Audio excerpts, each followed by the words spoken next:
My name is Corinne Delacroix. I'm 31 years old. And the night my family changed the locks on the house I was paying for, I was sitting in a fluorescent-lit office running payroll for 37 construction workers who trusted me to get their checks right. I had stayed late because one of our subcontractors submitted duplicate invoices, and I wanted to reconcile everything before the weekend. My coffee was cold. My back ached from 6 hours in a desk chair that desperately needed replacing. And when I finally pulled into the driveway at 9:47 on a Friday night, the first thing I noticed was that every window in the house was glowing. Which was strange, because my mother usually turned everything off by 8 to save on the electric bill. The electric bill I paid. I tried my key. It didn't fit. I tried it again, slower this time, thinking maybe the cold had warped something. It didn't fit because it wasn't the same lock.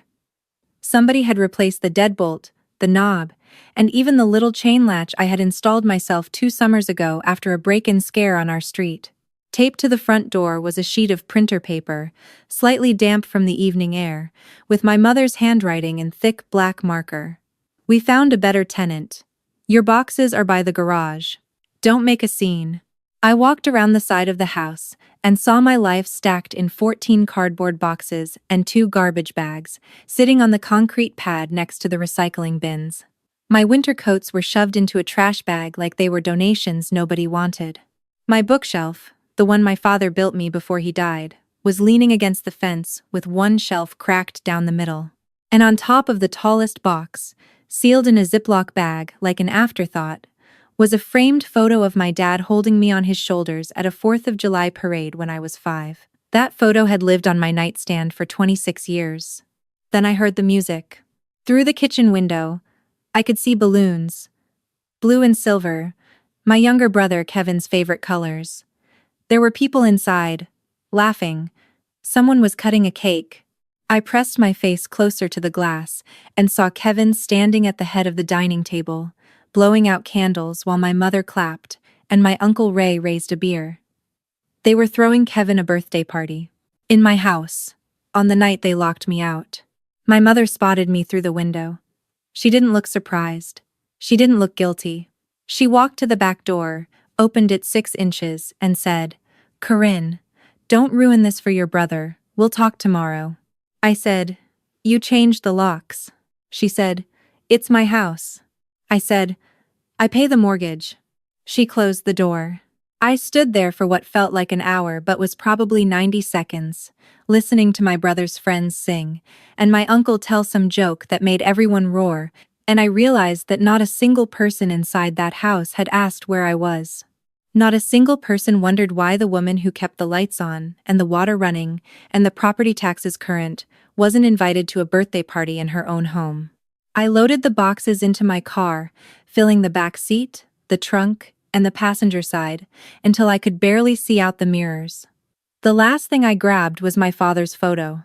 The Ziploc bag had condensation inside it, and when I wiped the glass with my sleeve, his face looked exactly the way I remembered. Proud, kind, completely unaware that the family he left behind would turn into this. Before I tell you what happened 2 weeks later, and why my mother ended up standing in a government office trying to explain 6 years of tax returns with my name on them, tell me something. What time is it where you are right now? And where are you listening from? Drop it in the comments. I want to see how far this story reaches tonight. I drove to a Comfort Inn off Route 9, and paid for 2 nights with a credit card that still had room on it because I am, above all things, careful with money. That's not a personality quirk. That's what happens when your father dies of a heart attack at 53 and leaves behind a family with no savings, no life insurance, and a mortgage that was already 2 months behind. I was 19. Kevin was 12. My mother, Diane, worked part-time answering phones at a veterinary clinic and acted as if grief exempted her from every adult responsibility that existed. So I stepped in. I deferred my accounting degree for 2 years to work full-time. I negotiated a payment plan with the mortgage company. I set up auto-pay for the utilities. I got Kevin into a free tutoring program at the library so his grades wouldn't tank. And somewhere in those early months, my mother looked at what I was doing and decided it was my permanent job. She never said thank you. She said, "Your father would have wanted you to hold this family together." She said it so many times it became my operating system. Every time I wanted to move out, every time I thought about finishing school, every time I dated someone who asked why I was still living with my mother at 25, 27, 29, that sentence would play in my head like a fire alarm. I couldn't shut off. Your father would have wanted this. Your father would have wanted this. I did eventually finish my degree. Night classes, online semesters, one brutal summer intensive where I slept 4 hours a night and still made the mortgage payment on the first of every month. I got hired as a staff accountant at Healy Brothers Construction, a small firm that built strip malls and medical offices, and sometimes, when the owner was feeling ambitious, boutique hotels. I was good at it. Good at numbers, good at catching errors, good at making sure nobody got cheated. The irony of that would become very clear later. At the motel, I sat on the thin bedspread and started making a list. Not an emotional list, an accounting list. Because when your world collapses, you go back to what you know, and what I knew was spreadsheets. Monthly mortgage payments, made from my checking account since 2019. Utility payments, water, gas, electric, internet. Property tax installments.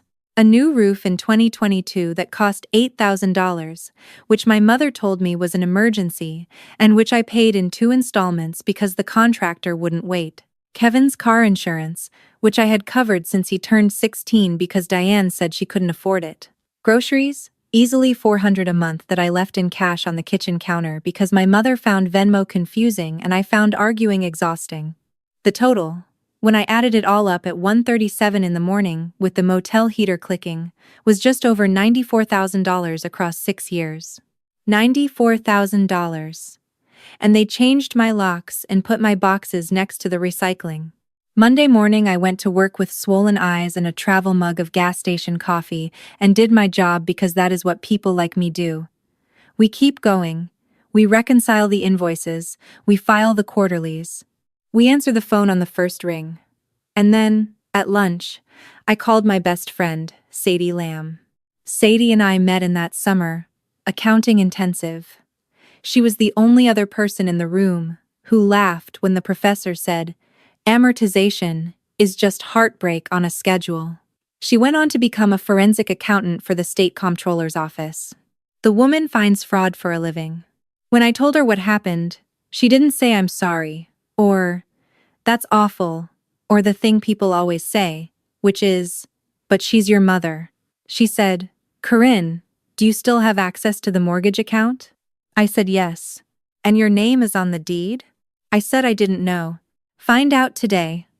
And pull your credit report. All 3 bureaus." I asked her why. Because people who change locks on Friday night have usually been planning something longer than Friday. By Tuesday afternoon, I knew the following things. 1. My name was not on the deed. The house was solely in my mother's name, transferred after my father's death, through a simplified probate process I had been too young and too overwhelmed to question. 2. Despite paying the mortgage for 6 years, I had no legal ownership stake in the property. 3. And this is where my hands started shaking so badly I had to put my phone down. My name was on a home equity line of credit opened 14 months earlier. A line that had been drawn down by $42,000. I never signed that application. I never authorized it. I had never even heard of it until I was staring at it on a credit report in the break room of a construction company while someone microwaved leftover lasagna behind me. I called Sadie back. She was quiet for exactly the count of a long breath and said, "That's federal. Pull your tax transcripts next." The tax transcripts arrived electronically 2 days later. For the past 3 years, my mother had been filing her returns, claiming me as a dependent. A 31-year-old woman with a full-time job, her own income, her own taxes filed separately, claimed as a dependent by the woman whose mortgage she was paying. Diane had been collecting earned income credits and dependent care deductions using my social security number. The amounts were not enormous, a few $1,000s each year. But the act itself was something else entirely. It was identity theft, dressed up in a housecoat and slippers. committed by the woman who used to pack my lunch and tell me my father would want me to be good. Sadie came over that weekend with her laptop, a legal pad, and a six-pack of the fancy ginger beer she drinks when she's angry. We sat at the table in my rented studio apartment, a place I had found in 4 days because I refused to sleep in a motel longer than I have to, and we built the file. Every bank transfer, every canceled check, every Venmo receipt from the brief period my mother tolerated digital payments before deciding cash was easier, which I now understood meant harder to trace. We pulled the HELOC application and compared the signature to mine. It wasn't even close. Whoever had signed it used my first name but misspelled my middle name, Renee, as Renee, no accent, no second E. My mother has been misspelling my middle name my entire life. Sadie looked at me over her laptop and said, "You need a lawyer, not a family mediator, not a counselor, a lawyer who handles fraud and real property disputes." She gave me the name of a woman named Priya Chandra, a civil attorney with a small firm downtown who specialized in financial exploitation cases, many of them involving family members. Priya's office was on the 4th floor of a converted mill building with exposed brick and terrible overhead lighting that buzzed at a frequency I could feel in my teeth. She read everything in 45 minutes, asked me 12 precise questions, and said something I did not expect. "This is cleaner than most cases I see. You documented everything. Most people in your situation paid cash with no records and trusted verbal agreements. You have 6 years of bank statements." I told her it was because I was an accountant. She almost smiled. "That's going to matter." Priya laid out the situation. The HELOC was opened using my personal information without my consent. The tax filings were fraudulent. The mortgage payments I had made gave me potential equitable claims against the property, even without my name on the deed, depending on how the court interpreted them. And the act of locking me out of a home I had financially maintained for 6 years, while not technically an illegal eviction since I apparently had no lease, was a fact pattern that would make any judge pay attention. She also said something harder. "Your brother may not have known about the financial fraud, but he benefits from it. The house, the equity line, the tax refunds, it all funded his life too. If we pursue this, he gets caught in it." Kevin, the kid I used to help with algebra at the kitchen table. The kid whose car insurance I paid without being asked. The kid who blew out birthday candles in my house while my boxes sat outside in the damp. "Pursue it," I said. Priya filed the first round of actions within a week. A formal dispute with the credit bureau over the HELOC. A complaint to the IRS regarding fraudulent dependent claims. A preservation notice to my mother's address, requiring her to retain all financial records, correspondence, and documents related to the property. And a demand letter that I read 3 times before I let her send it, because seeing my family described in legal language made them feel like strangers, and the truth is, they already were. The letter landed on a Thursday. I know because Kevin called me 14 minutes later, which meant my mother had opened it and immediately sent him to do what she always did, use my little brother as a shield. "Corinne, what is this?" he said. "Mom is freaking out. She says you're trying to take the house." "I'm not trying to take the house.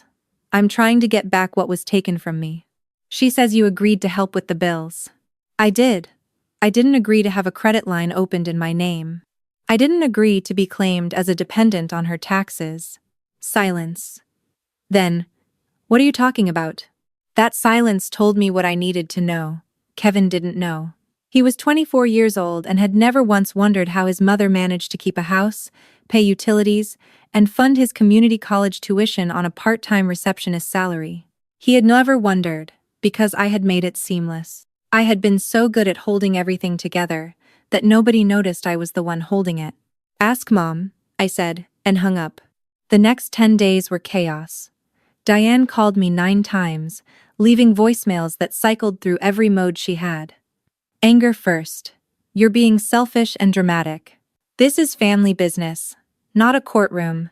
Then, guilt. "Your father would be heartbroken if he could see what you're doing to me." Then bargaining. "If you drop this, I'll pay you back gradually. We can work it out at the kitchen table like family.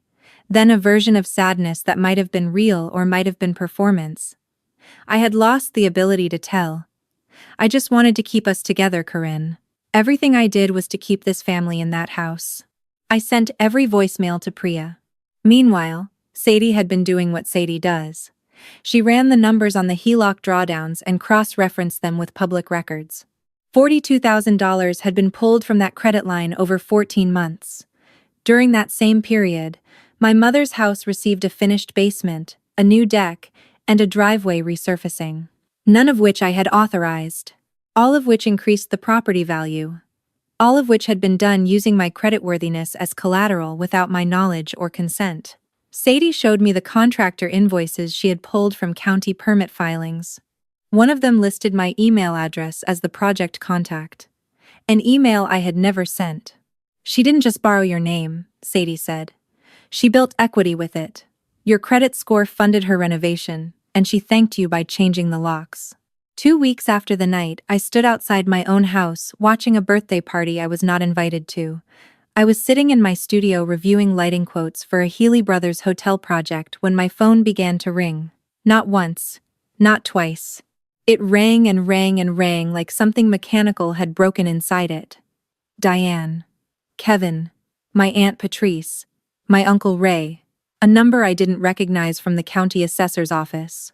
Kevin again. Diane again. A number with a Washington, D.C. area code that I later learned was an IRS caseworker returning Priya's inquiry. 17 calls in 12 minutes. Then the text started flooding in. Corinne. The bank froze the HELOC. Mom is hysterical. The IRS sent a letter. They're auditing 3 years of returns. Why would you do this to your own family? Call Mom. She's having a panic attack. Corinne. Kevin can't register for fall classes because the financial aid office flagged something about dependent status on Mom's returns. That last one stopped me. Kevin's financial aid. I hadn't thought about that. If Diane had claimed me as a dependent, it likely altered her household income calculations, which meant Kevin's aid package might have been based on fraudulent information, which meant the university might want that money back. The dominoes were falling in directions I hadn't mapped. And for one terrible moment I considered calling Priya and telling her to stop. Then I remembered the Ziploc bag. My father's photo, sealed in plastic, and left on top of a box next to the trash cans, and the feeling passed. Priya called that afternoon with her calm, precise voice. The HELOC lender has initiated a fraud investigation based on the signature discrepancy and the credit bureau dispute. Your mother will need to provide documentation proving you authorized the account. She can't, because you didn't. The IRS has accepted the amended filings you submitted and opened a review of your mother's returns for the last 3 years. And the county assessor flagged permit applications that list your contact information on projects you did not authorize. What happens now? I asked. Now your mother hires a lawyer, if she's smart, and discovers that the cost of defending fraud is significantly higher than the cost of not committing it. Diane did not hire a lawyer. Diane hired my Uncle Ray, who was not a lawyer but had once settled a fender bender out of court and considered himself an expert in negotiations. Ray called me that evening with the confidence of a man who believed volume was the same thing as authority. Corinne, sweetheart, your mother made some mistakes, but this is getting out of hand. Families handle things privately. You drop this IRS nonsense and the bank stuff, and she'll put your name back on the house, let you move in again, and we all move forward. Put my name back on the house, I repeated. My name was never on the house. Well, she'll add it. Ray, she opened a $42,000 credit line using my identity. She filed false tax returns. She used my social security number without my consent. That's not a family disagreement. That's a crime. He sputtered something about loyalty and blood, and how my father would be rolling in his grave, which was the last thing he should have said because my father's grave was the reason I had spent 6 years pouring money into a house that was never mine. Tell Diane to get an actual attorney, I said. And Ray, don't call me sweetheart again. The formal meeting happened 11 days later, in Priya's conference room. White walls, a long table, a window overlooking the mill's old loading dock where pigeons sat in a row like spectators. Diane arrived with a lawyer she had finally retained, a man named Stockton who looked like he had already read the file and wished he hadn't. Kevin came too, which I hadn't expected. He sat at the far end of the table and didn't look at me. Priya started by establishing facts.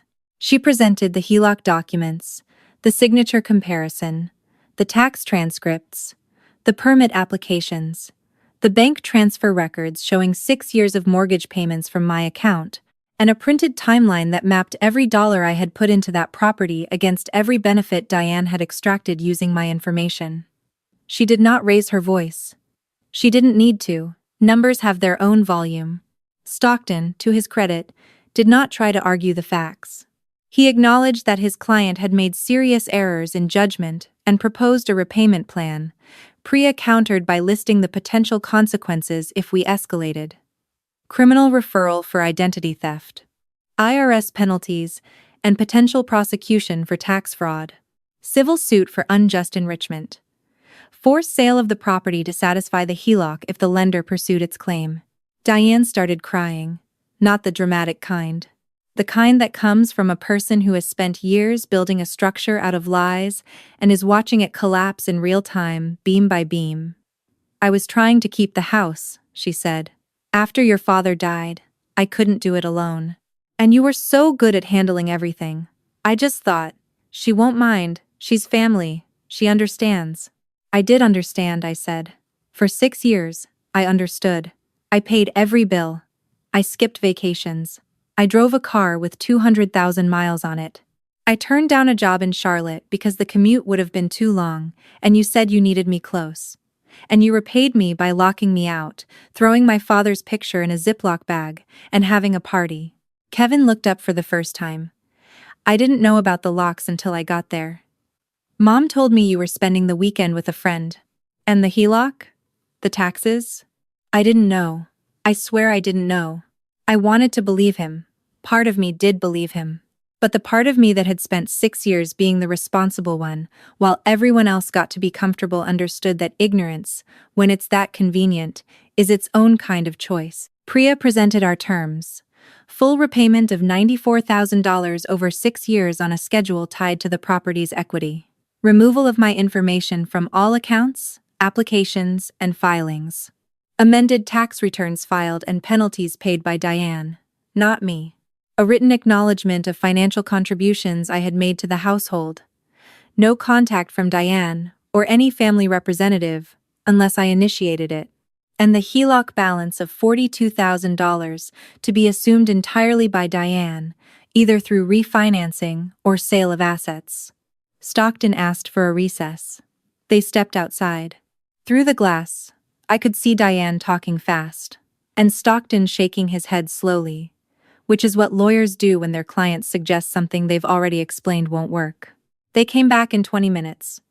Diane agreed to everything except the no-contact provision. She wanted the right to call me. Priya looked at me. I looked at my mother, this woman who had packed my school lunches with notes, who had held my hand at my father's funeral, who had whispered, "You're the strong one," so many times that I didn't realize it was a cage until the door finally closed. "No," I said. "Not yet. Maybe not ever, but not yet." Diane closed her eyes.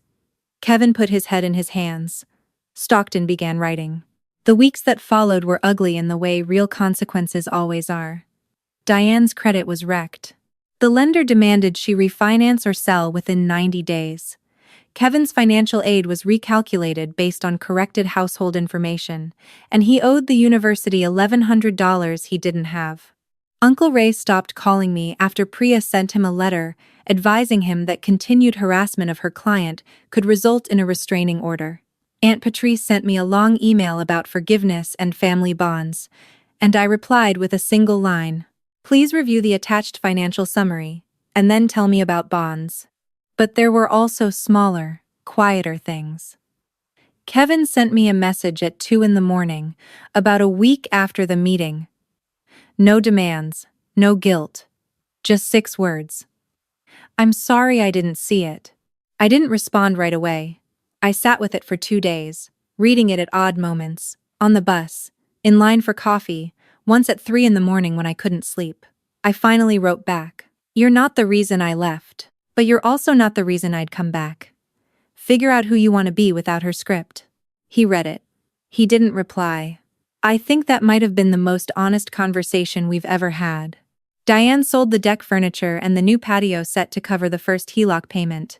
She sold my father's old workbench from the garage, the one with his initials carved into the corner, without telling me. When I found out, I felt something snap in my chest that I didn't know was still intact. Some things you think you've already grieved, and then you learn grief has layers you haven't even named yet. 3 months after the night of the locked door, I got promoted to senior accountant at Healy Brothers. My boss, Frank Healy, a man who communicates primarily through grunts and handshakes, called me into his office, pushed a folder across the desk, and said, "You caught the duplicate invoicing. You reorganized the payroll system. You saved us $19,000 this quarter. This is your raise. Don't tell anyone." I walked back to my desk and sat very still for a while. It was the first time in months that something good had happened that had nothing to do with my family and everything to do with me. I moved into a 1-bedroom apartment in a converted textile mill on River Street. Exposed brick, big windows, a kitchen with actual counter space for the first time in my adult life. I bought a reading lamp that cast warm light across the wall and a shelf for my books and my father's photo, which I had reframed in something nicer than a Ziploc bag. I kept the apartment quiet. Not lonely quiet. Peaceful quiet. The kind of quiet that exists when nobody is going to knock on your door and tell you the water bill is due and it's your problem. One Saturday, I drove past the old house. I didn't plan to. The route just happened. The driveway had been resurfaced, I noticed, with money that was probably connected to the HELOC I never authorized. The deck looked good. The basement windows had new trim. It was a nice house. It had always been a nice house. And for 6 years, I had been so busy keeping it standing that I forgot to notice I had no home of my own. I kept driving. Some people will hear this story and say I went too far, that I should have handled it privately. That family deserves patience. That my mother was struggling, and I should have shown mercy. And I understand that impulse because I lived inside it for 6 years. I was the patient one. I was the merciful one. I was the one who never raised my voice, never said no, never questioned the arrangement, because a dead man's memory had been turned into a leash, and I had been too loyal to see it. But here's what I've learned. Mercy without boundaries is just permission. Patience without limits is just erasure. And family is not a word that entitles anyone to your identity, your credit, your labor, or your silence. My mother didn't lose me because I filed paperwork. She lost me the moment she decided my contribution was invisible and my presence was optional. The paperwork just made it official. And if you're out there right now, listening to this, and you recognize something in this story, maybe you're the one paying the bills no one thanks you for. Maybe you're the one everyone calls when there's a crisis, and no one calls when there's a celebration. Maybe you're the one whose name is on things you never signed. I want you to know something. You are not selfish for looking. You are not ungrateful for counting. And you are not a traitor for deciding that the people who were supposed to protect you don't get unlimited access to your life just because they share your last name. You're allowed to change your own locks. So let me ask you this. If you found out today that the people you'd been carrying for years had been using your name, your money, and your trust without your knowledge, would you stay quiet to keep the peace? Or would you finally let the truth be louder than the guilt? In my opinion, this story hits different because Corinne didn't blow up. She didn't scream. She didn't post revenge videos or burn bridges for the spectacle of it. She sat down with a spreadsheet and let the numbers speak. And sometimes, the quietest form of justice is the one that echoes the longest. If you were in her shoes, paying for a life that wasn't yours and locked out of the one that was, what would you have done?